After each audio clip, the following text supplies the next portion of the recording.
Hello world, this is Michael G. Nastos for WDEE-TV headline news for this Thursday, September 4th, 2014, coming to you from the WDEE-TV studios in Ypsilanti, Michigan. Our top story today comes from the Ann Arbor Journal and writer Ben Baird. The Washtenaw County Board of Commissioners have authorized to levy the county's Indigent Veterans Relief Millage at an increased rate in December. This millage, meant to provide relief for honorably discharged indigent members of the armed forces and their families, was approved by resolution at the commission meeting on September the 3rd. Commissioners also reauthorized the Agriculture and Economic Development millage to levy 0.07 mils to help promote economic activity in the county through advertising agricultural and industrial advantages, exhibiting products and industries, encouraging immigration, and increased trade and advertising for tourists. Commissioners had both these taxes before them for consideration during the Ways and Means Committee meeting on August the 6th. And that was when they were supported to allow both to continue on to the next regular agenda. An increase to the Veterans Relief Tax, now 1/27th of a mil, up from 1/40th of a mil, was recommended by the Veterans Affairs Committee.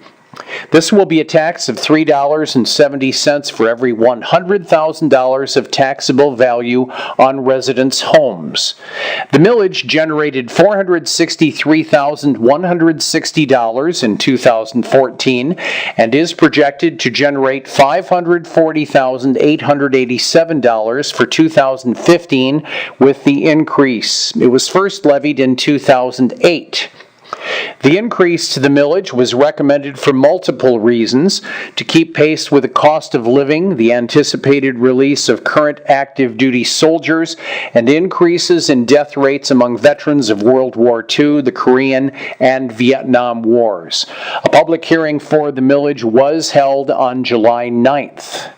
The county is allowed under Michigan law to levy both the Veterans Relief Millage and Economic Development Millage. Neither requires a vote by residents. More on this story can be found on the local news feeds link on our website at WDEE-TV.com online. Coming up next, 3 EMU football players will face assault charges. At Morgan Taylor, buy 2 suits, get a 3rd suit free. Morgan Taylor is located at 133 West Michigan Avenue in Ypsilanti. Clothing and accessories for men, women, and children at Morgan Taylor. Open Monday through Saturday, 10 a.m. to 6 p.m. Call 734-221-0296. Ask about layaways and in-store financing. At Morgan Taylor, buy 2 suits, get a 3rd suit free. We're back with one of our top 5 stories here at WDEE-TV, our headline news coming to you from our studios in Ypsilanti, Michigan for this day. I'm Michael G. Nastos reporting. Our number 2 story comes from the Ypsilanti Courier and writer Nicole Seguin. 3 Eastern Michigan University football players will face misdemeanor assault charges due to an off-campus incident Friday afternoon, according to a report in the Ann Arbor News. Darius Scott, Quincy Jones, and Jay Jones all face single misdemeanor charges. The incident, listed as a strong-arm aggravated assault, occurred at LaForge Road and Huron River Drive August 29th at 12:49 p.m. according to the Eastern Michigan University crime log. All 3 players remain on the team. However, they did not play in Saturday's game against Morgan State University, according to the report.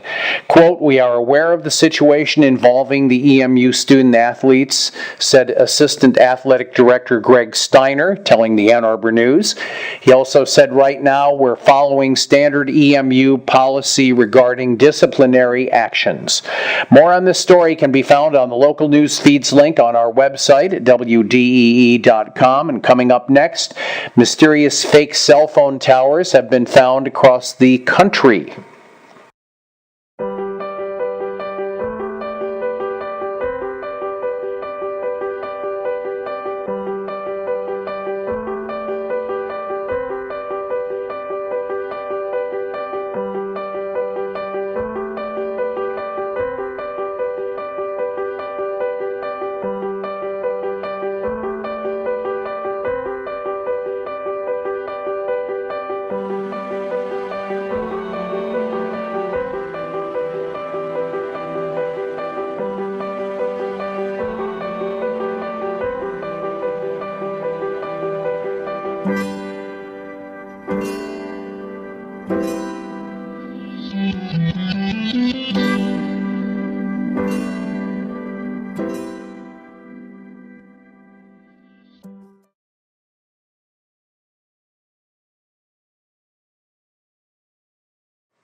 We return with more WDEE-TV headline news from our studios in Ypsilanti, Michigan. I'm Michael G. Nastos.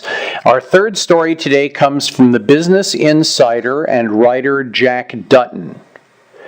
17 fake cell phone towers were discovered along the borders of the United States last week, according to a report in Popular Science. Rather than offering you cell phone service, the towers appear to be connecting to nearby phones, bypassing their encryption and either tapping calls or reading texts. Les Goldsmith, the CEO of ESD America, used ESD's CryptoPhone 500 to detect 17 bogus cell phone towers. ESD is a leading American defense and law enforcement technology provider based in Las Vegas, Nevada. With most phones, these fake communication towers are undetectable, but not for the CryptoPhone 500, a customized Android device that is disguised as a Samsung Galaxy S3, but has highly advanced encryption. Goldsmith told Popular Science the interceptor use in the U.S. is much higher than people had expected or anticipated. He said one of our customers took a road trip from Florida to North Carolina, and he found 8 different interceptors on that trip. We even found one at South Point Casino in Las Vegas. The towers were found in July, but the report implied that there may be many, many more out there.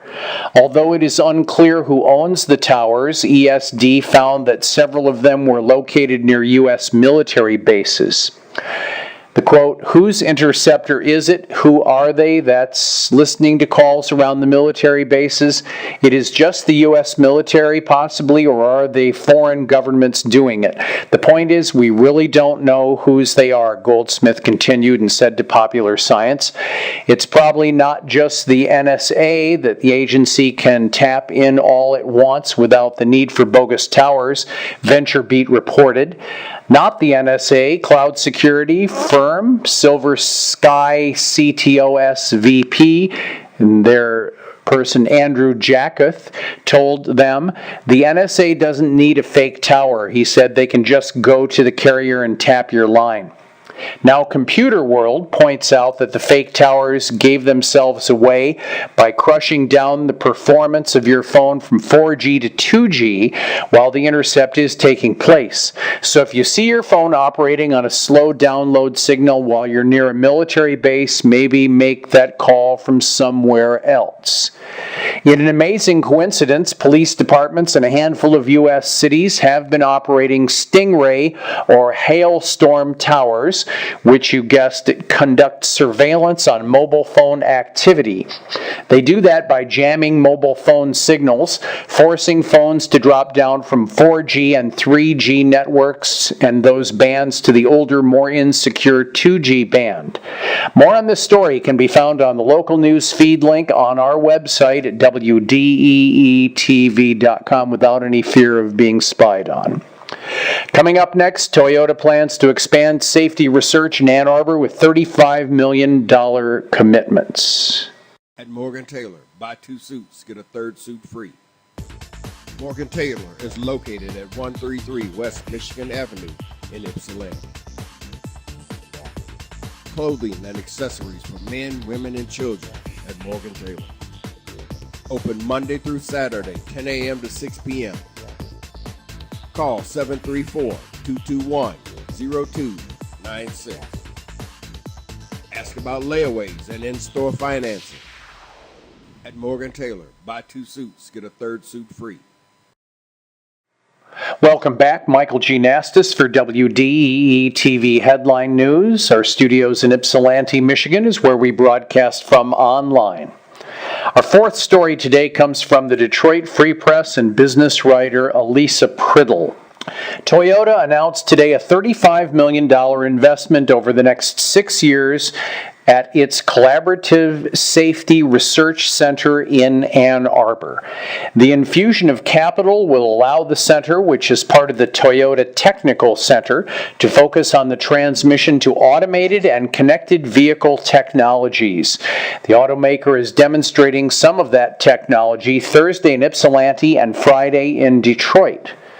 At Toyota, we believe in the fundamental principle that when good ideas are shared, great things can happen, said Osamu Nagata, CEO of Toyota Motor Engineering and Manufacturing North America, who made the announcement in Ypsilanti at the start of Toyota's 3-day 2014 Advanced Safety Seminar.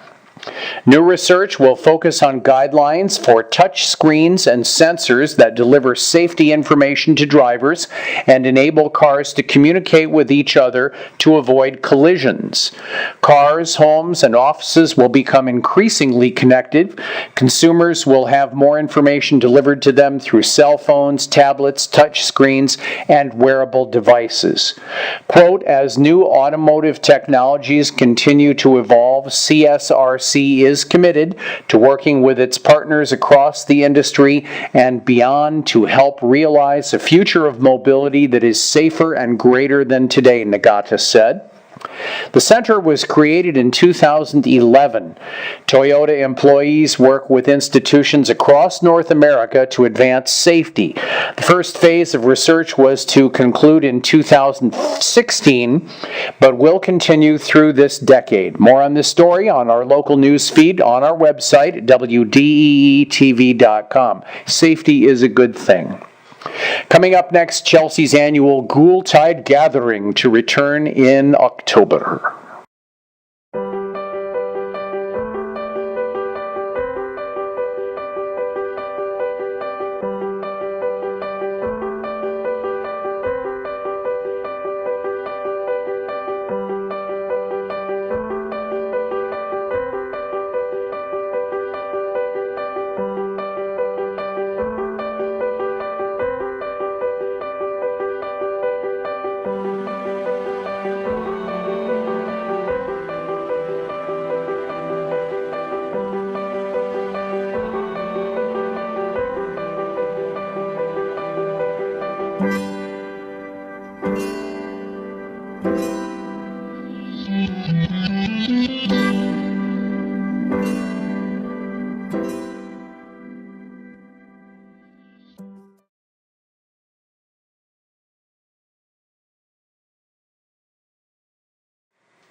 We're back with more WDEE-TV headline news, broadcasting from our studios in Ypsilanti, Michigan. And our next story comes from the Chelsea Standard. No byline was given. The 2014 Ghoultide Gathering, a coming together of the arts, fine arts, and Halloween, is set from 8 a.m. to 3 p.m. October 4th. The sparks of creative energy ignite shoppers like a quickly spreading wildfire at the magical bazaar for original Halloween art known as the Ghoultide Gathering. This is the 8th year for the event, which has proven to be a phenomenon for artists and customers alike. It is almost as if there's too much imagination in one space. But given the common theme, it's thrilling to witness the vision of 36 artists as they present their interpretation of All Hallows Eve. These artisans generally give a nod to the past with their storytelling or choice of medium. Thoughtful displays are filled with everything from spine-tingling sculptures to characters from childhood. Monsters, witches, and skeletons mingle with art dolls, toys, and pumpkin-headed folk. The result is a distinctive, eclectic show where everyone enjoys sharing their passion for the upcoming season. More on this story can be found on our local news feeds link on our website at WDEE-TV.com, and coming up next, a WDEE-TV Headline Sports Report. At Morgan Taylor, buy 2 suits, get a 3rd suit free.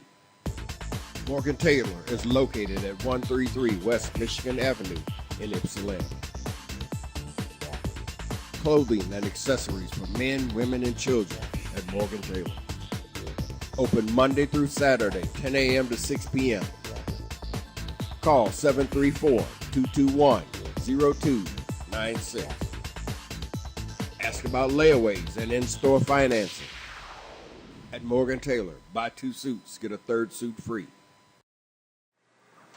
Here's our final segment for WDEE-TV headline news for this day. And in WDEE-TV.com headline sports, LA Angels starting pitcher and EMU alum Matt Shoemaker has been voted the American League Pitcher of the Month and the American League Rookie of the Month for August, marking just the 9th time since the Rookie of the Month award was introduced in 2001 that any player or pitcher of the month award winner has received rookie honors in the same calendar month. Shoemaker joins 3 other pitchers to accomplish this feat: Florida's Dontrell Willis in June of 2003, and Tampa Bay's Jeremy Hellickson in May of 2011, and Chris Archer in July of 2013. Shoemaker finished August with a record of 6-1 with a 1.31 ERA and currently has a scoreless streak of 23 1/3 innings. He is also the most recent American-born, non-drafted rookie pitcher to win at least 13 games since John the Count Montefusco back in 1975. And that's WDEE-TV.com headline news for Thursday, September 4th, 2014. I'm Michael G. Nastos reporting. We will see you on Friday with information about the Brighton Smokin' Jazz and Barbecue Blues Festival this weekend, as well as other sports news. See you on Friday. So long, everybody.